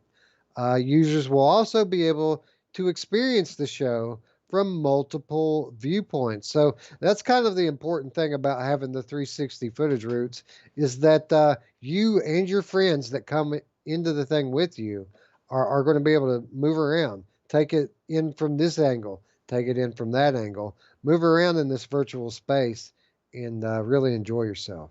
that's cool. It makes me wonder how good the footage is, because we're leaps and bounds every day. It seems like we're just getting further and down. If they filmed it today, it would be 10 times better than it was from last year, or whatever. I mean, it could be 100 times better for all I know. But so it just kind of makes me think more to the future, as like you know, because I want that full experience where you just feel like you're looking at it. You might as well be there, and John Legend's like right up in your grill. Well, I'm not a big John Legend fan. Maybe somebody else. But no, I don't care. But You know yeah, who else likes to have John Legend up in her grill? My mom! she really is busy. I know it. Stage confirmed that while the main concert experience will be paid, users will still be able to explore the virtual Muse venue for free, which includes some audio-visual experiences, virtual merchandise, and interactive toys. So really, Roots, it sounds like they're really ripping a lot of the Wave off here. I mean, not only do they have these, The toys. you know, these virtual stage for these people to perform on, but they have a lot of the toys and audio visual stuff going on, just like the Wave has in their overworld. Maybe it'll be what the Wave should be, and then the Wave will try to come back, right? Because there is some aspects of the Wave that, you know, could be better, but so that's cool. Absolutely. Yeah, I absolutely would love it if the Wave would put up more of the pre-recorded stuff like they have in there. They've had those same three on loop forever. We need more of that stuff. Well, you know, it's funny when you said that there's not any other things like that. I kind of feel like the last experience, Terminus, was very similar to, you know, we go into that picture and then you're watching this whole thing develop. It was more than what we like. The others was more just like colors but whereas this was actual artwork. Right. So that's pretty cool. Yeah, I'm looking forward to checking it out. I'm looking forward to checking this out. I'm looking forward to checking all this stuff out, to be quite honest. Yeah, well, we're definitely heading the right direction for sure when it comes to entertainment.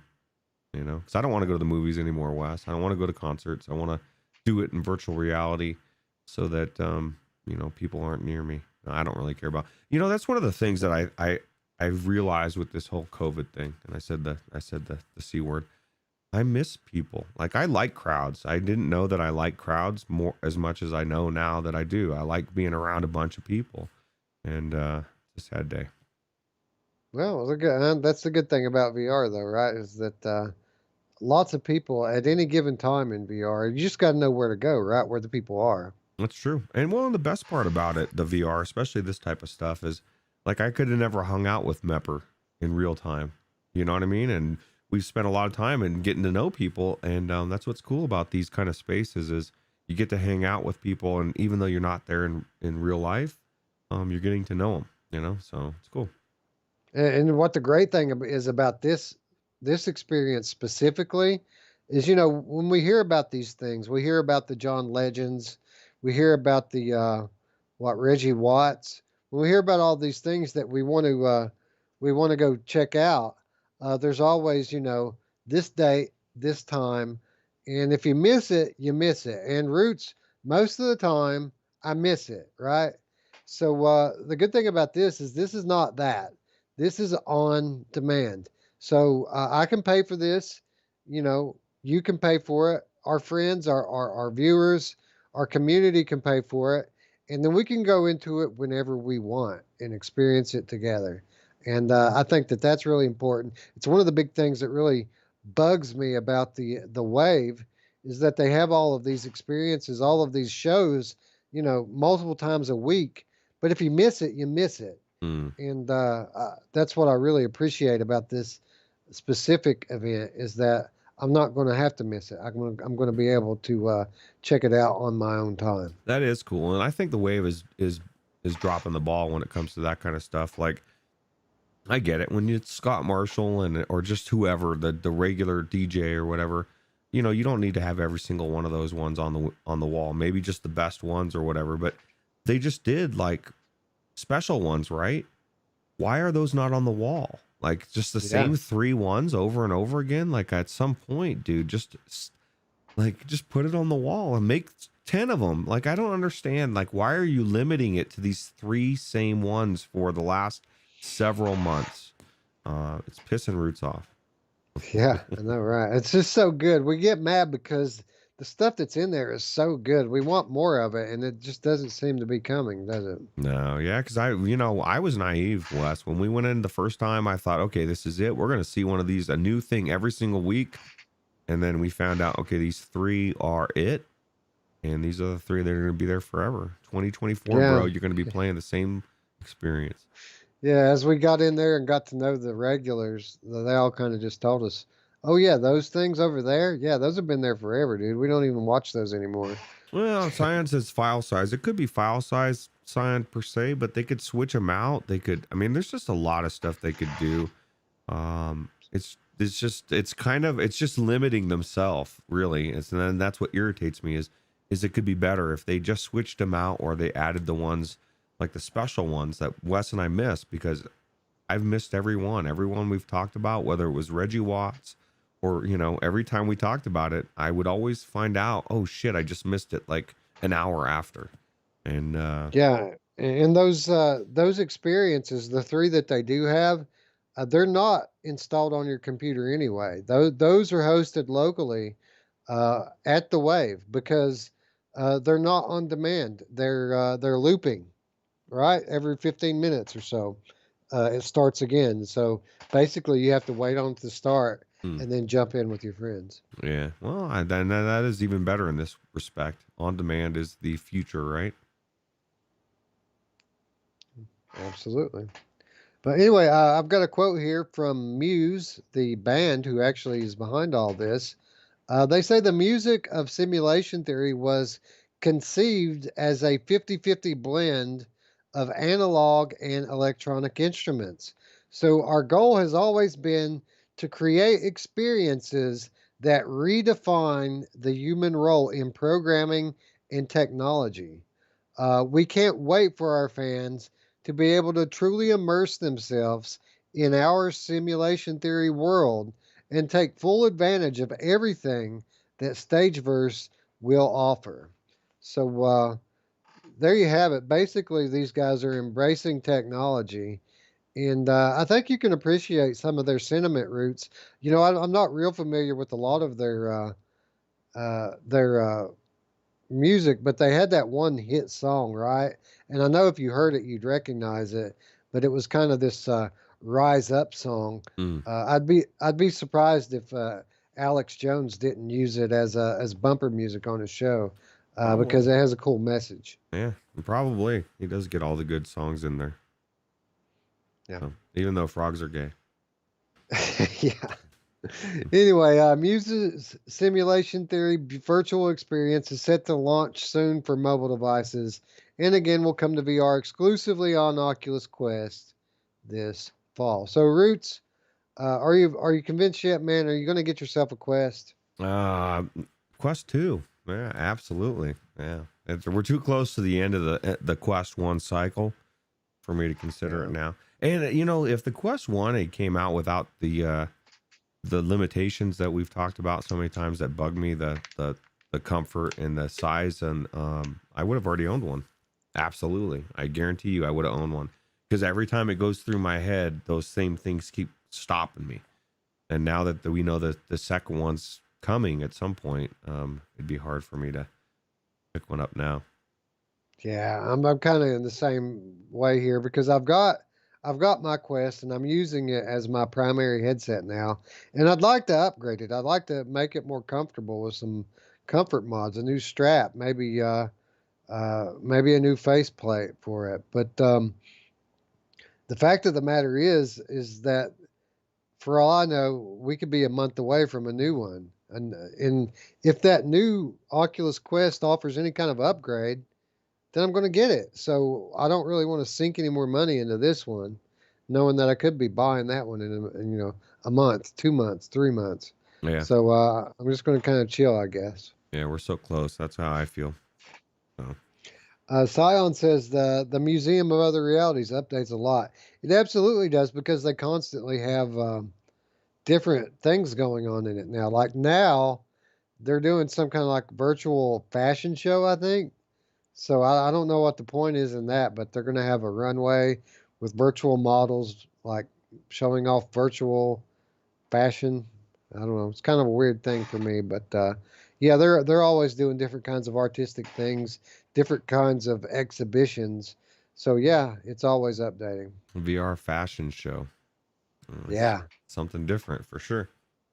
Yep. So awesome that I chose to not report on it 3 weeks in a row, Roots. Yeah, well, that was a probably good choice. Yeah. Anyway, I love them more. I love everything that they've got going on in there, but not every exhibition is for me, right? Yeah, no, and all the good ones, you got to make sure you look around. That's what pissed me off. It's so big that you can miss the good stuff. And I didn't take the guide with me. I didn't go with Wes. I didn't discuss with Wes before I went in. And I paid for it. I missed all the good stuff. There you go. Let that be a lesson to you all. When I make a video showing off something, you guys need to watch it before you check it out and save yourselves a lot of trouble. Well, for example, I'm sorry, go ahead. I was gonna say that's my problem is I didn't want to ruin the stuff, so I went in fresh, See, I didn't go into any of it on the video. I didn't want to spoil any of it. So basically, I just walked the halls. I said, here's this exhibit. When you go in there, this is what you're probably going to see. But I never actually went into any of them and spoiled the content because I thought, a lot of this stuff's going to be for sale. I didn't want to spoil it for people and for the developers especially. Yeah. I didn't want to give away their content. Well, damn it. I should have watched that video. I messed up, Wes. Anyway, I guess that's going to wrap us up here. Again, be sure to check out the Djinni and Thaco demo that's free on Steam right now. Be sure to wishlist the game while you're at it. And if you want to win a copy, be sure that you're subscribed and leave a comment down below saying that you would like to enter the giveaway. And then 1 week from today, we will draw a lucky winner to receive what seems like a very solid, very fun game. and a $35 value, Roots. So not some chump change game we're giving away here. Something actually pretty pricey on Steam right now. Yeah, that is pretty pricey, but it's definitely a high polished game, and just try it. Give yourself try the demo. If you like it, then buy it. You know. Yep. Check out the video that I uploaded the other day, and watch the Lethal Weasel channel for part 2 that I'll either upload tonight or probably most likely tomorrow. Part 2 actually shows off a little bit more of the game. I have a little more experience playing it, so it's a little bit more entertaining from that perspective. That will be on the Lethal Weasel channel most likely tomorrow. Link in the description in case you haven't subscribed already. And yeah, I think it's going to be a show, Roots. Good job, brother. Yeah, you too. And I agree with you, Drew. Watching somebody stream of a VR game is not the same as being in there. Exactly the same thing that I said about in the beginning about Moose Life and Jim Hall's comment about it not being his type of game, which it may not be, but man, there's just something about being in that game and seeing it for yourself versus watching it on the flat screen. That just changes everything. Yeah, completely different experience. And listen, Drew, if you want somebody to go into the wave with you, it is a social experience. Just hit us up in the Discord, dude. You kind of need a tour guide to show you off. There's a lot of stuff in there to see, and I'd be glad to show you. I'm sure Roots, if he's available, he'll be glad to jump in there with you as well. So just let us know on the Discord when you want to check out the wave, and we'll hop in there with you. And you know, I could stand to watch those pre-recorded deals again. It's been a while since we went in there. Absolutely. I need to get back in there anyway, so it gives me an excuse. Yep. So there you have it, folks. For those of you new to the channel, if you haven't already, please subscribe. Click the thumbs up if you like the video. Click the bell to stay up with all of our content. Again, if you'd like to join the conversation, the best way to do so is by joining the community. There is a link to our Discord in the description below. Be sure to click on that.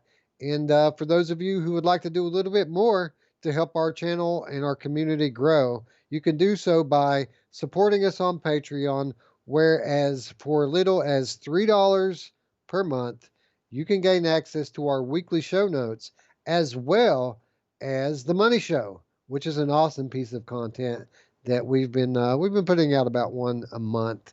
But who knows? We may pick it up and do even more of them in the future because I enjoy making them. Yeah, absolutely. And Onikazi says on a final note for Moose Life, you can pause the game and you can make it bigger. You can zoom in so you can make it bigger so everything looks bigger. And Delirium Drew apparently is in India somehow. That's kind of crazy. Yeah, I saw that. I think he means to say that he's in Indiana, but or India equals I'm, he says. So let's see if we can swap that out. Yeah. Yeah, that works. I'm usually in VR, 10 to 2 a.m. Eastern time. That's your time. That's when right you're around in. now. Right? Yeah, man. That's it. I won't be able to jump straight in after the show here because wife's going to want to come in here and go to bed, but maybe in an hour or so. Maybe we can do it then. If not, you know, I'm on right around that same time as well. So just let me know whenever you want to do it. You believe I still haven't eaten dinner? And that goes for you too, Roots, Mapper, Spry Guy, all of you who love the wave. We can all just kind of go check it out. It's awesome. Yeah, absolutely. Anyway, with that said, friends, we'd like to thank you once again for watching. For Roots, I'm Wes. We'll see you tomorrow, friends.